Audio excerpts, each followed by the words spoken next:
everyone, my name's Simon. I live in Osaka, Japan, and this video is about the combination of the Panasonic GH5 with the Canon 50mm f1.8 STM lens.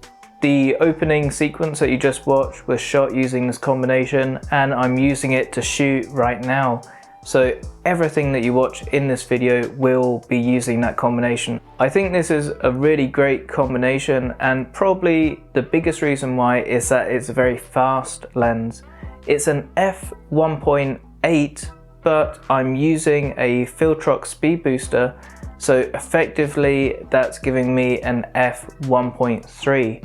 So that's a really wide aperture, so it's really great if you want to get those shallow depth of field shots. The second reason why I like this combination is the effective full frame equivalent focal length. So it is a 50mm lens, but then you have to take into account the 2x crop factor with the GH5, and then also the second generation Filtrox speed booster is going to make that 0.71 times wider, arriving at 71mm for the effective full frame equivalent.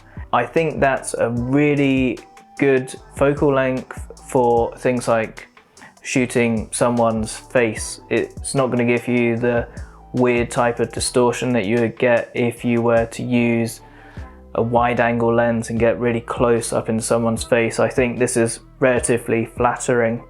If you're shooting outside like I was, you're really going to want to use an ND filter. I was using step-up rings, which gave me about 4 or 5 centimeters distance between the end of the lens and the variable ND.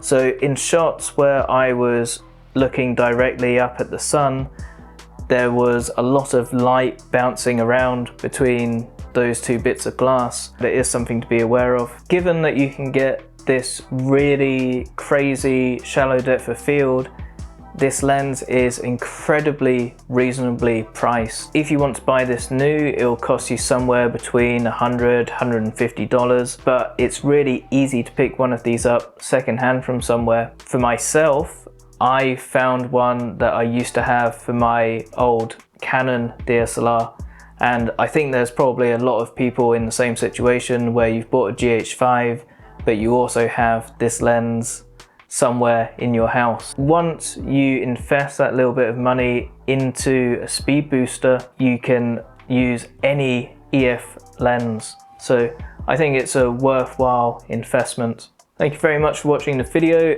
I'll be making a low light video using the same combination very soon, so if you want to check that out, please subscribe to the channel so that you'll get notifications. And also, if you want to leave a comment down below and give me a like, I'd really appreciate that, and I'll take the time to reply to you. So anyway, thanks again. I'll see you in the next one.